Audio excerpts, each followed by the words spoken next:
Welcome back to Fox Recaps. Today, I'm going to explain the movie Mutant Chronicles, released in the year 2008. The movie opens up with a brief introduction about an evil machine that landed on Earth from space about 10,000 years ago. The main purpose of the machine is to convert the dead and dying humans into killing drones called mutants. After suffering much from the machine, a warrior called Neoctane united different tribes of people and somehow managed to bury the machine deep down in the earth. The information about the machine is kept a secret by the descendants of Neoctane inside a sacred book called the Chronicles. The scene then shifts to 2707 AD, where the whole world has been divided into four powerful corporations fighting with each other to get their hands on the remaining resources of the earth. We're then shown the battlefield in Europe, where two of the powerful corporations, Capital and Bauhaus, are fighting against each other with heavy machinery and weapons.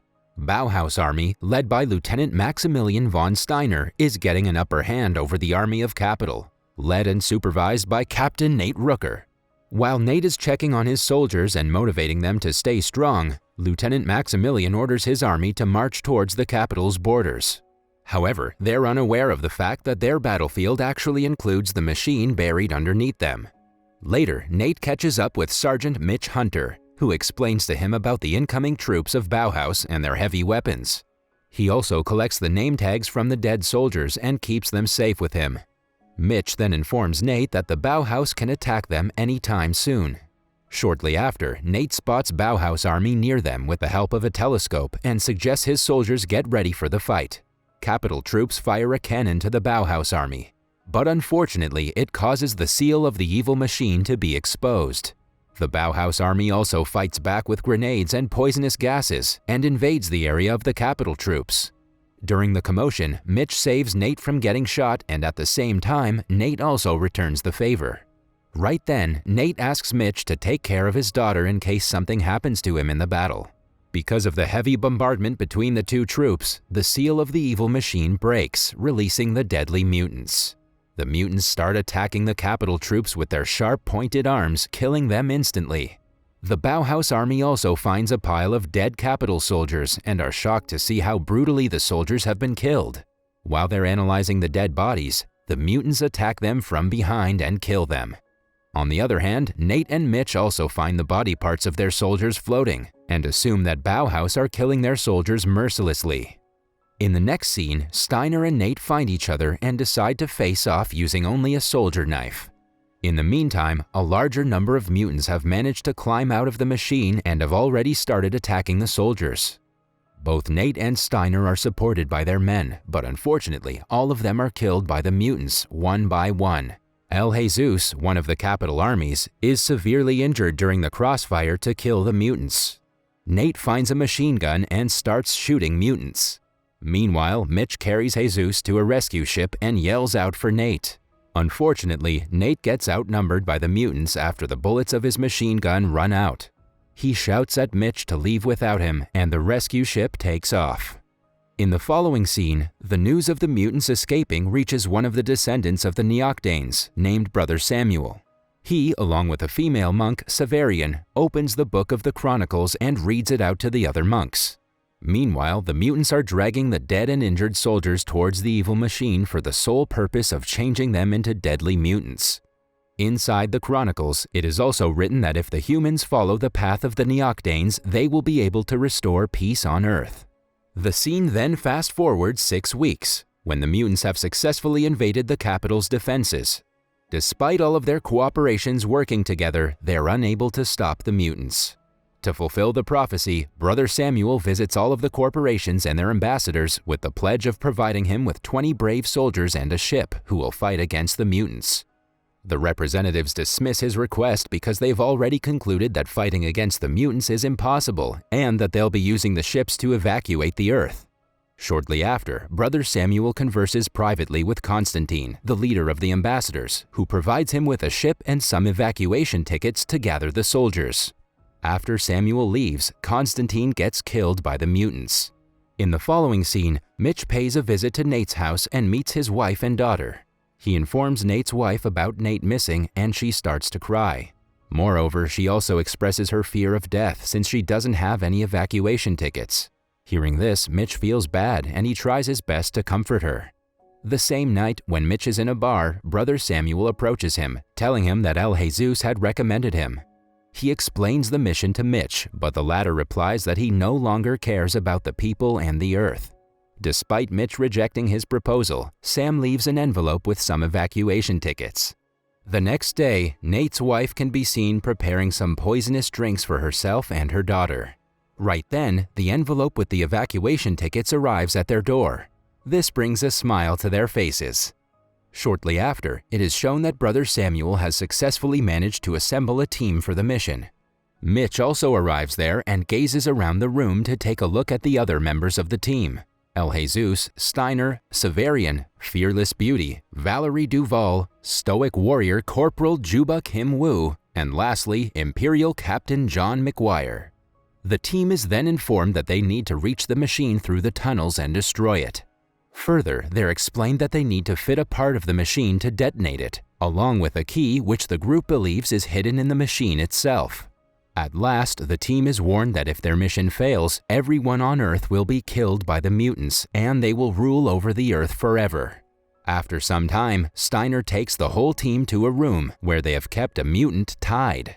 He tries to demonstrate the methods about how one can eliminate the mutants, but Valerie Duvall nearly gets attacked by the mutant in return. Luckily, Severian fights bravely with her sword and stabs the mutant to death. After this, Steiner informs the team that the mutants can only be killed with the help of swords, clips, and detonators. After receiving the holy swords to kill the mutants, the team boards a ship and sets out on their journey to destroy the evil machine. While they're in the air, the ship collides with another ship driven by a mutant. Because of the crash, the team is compelled to enter the evacuation pod and be ready for an emergency landing. Facing various difficulties with the broken parachute, the team somehow manages to land on the Earth, but not before McGuire is severely injured. As a result, he decides to blow himself up with a grenade as soon as the team leaves the pod. On their way to the destroyed city of Canaan, the team notices two guards refusing the underprivileged civilians to board the evacuation ship. Enraged, Mitch approaches the guards and kills one of them, making it easier for the people to board the ship. Later, the team reaches an abandoned church and finds an elevator shaft, as instructed in the Chronicles. The team then starts to descend with the help of the shaft, but suddenly Brother Samuel falls and lands on a cemented edge. Unfortunately, one of the mutants spots him and attacks him. Mitch comes to his rescue and kills the mutant. Because of the firing, more mutants are attracted to the place. In no time, the whole team can be seen fighting against the mutants. Elsewhere, while Juba is on top of the elevator platform trying to get away from the mutants, a sudden explosion causes the platform to fall on top of some of them. Miraculously, the mutants get back on their feet, ready to fight with the team again. Right then, an injured Juba sneaks out his hand from the ruins and drops a grenade between the mutants. The explosion kills all mutants around the team, along with Juba himself. For a short time, the team mourns over Juba's sacrifice and continues their mission. Soon, they succeed in finding an underground tunnel and walk through it. On the other side of the tunnel, they see the mutants dragging humans towards the machine. Suddenly, Mitch spots Nate among the ones being dragged. Despite the team suggesting him to stay together, Mitch descends the rocks to save Nate, and the rest of the team is compelled to continue their mission without him. Later, Mitch approaches Nate and informs him that his girls are safe and that he has provided them with the evacuation pass to Mars. After some talking, Mitch realizes that Nate cannot survive for long, so he shoots him and ends his misery. On their way towards the heart of the evil machine, Steiner slips from a narrow rock passage and is about to fall on top of the mutants.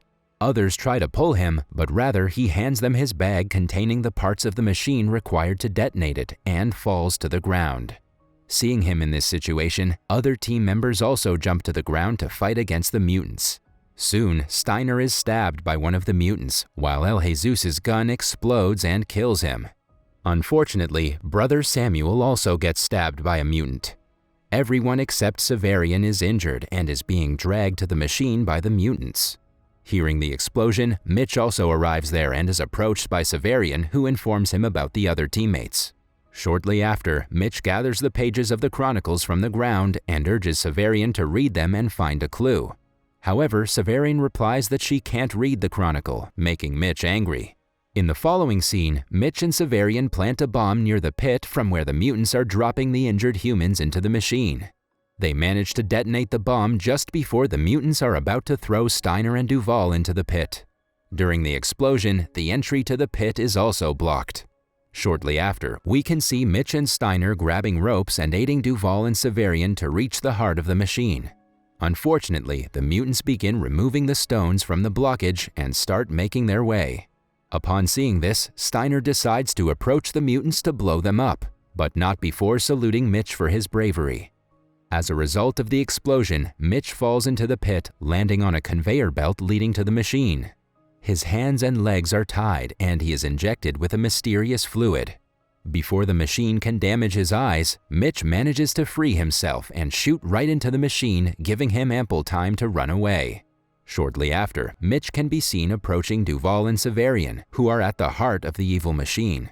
At first, they're shocked to see Mitch like one of the mutants, but when he asks for the detonator, they believe him to be his normal self.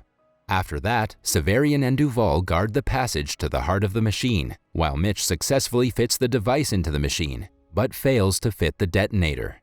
Meanwhile, Brother Samuel, now fully transformed into a mutant, arrives there and attacks Severian. When she hesitates to attack him, Samuel takes the opportunity and stabs her to death. Duvall is also overpowered by one of the mutants, causing her to fall from the edge.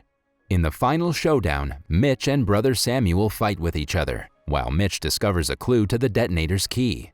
He finds the pattern of the key on the top of his sword and stabs Brother Samuel with it. Mitch then twists the sword to activate the detonator of the machine. In no time, the machine starts collapsing. Brother Samuel then suggests Mitch to jump from the platform and have faith. Mitch follows his orders and lands into a lake. He looks upward to see the machine launching back into space. Despite his lack of belief in a faith, Mitch becomes the one to save mankind. That was all from the video. I hope you liked it. Subscribe for more content like this and hit the like button to help us out. Also, leave a comment if you want us to recap your favorite movie. Until next time, take care.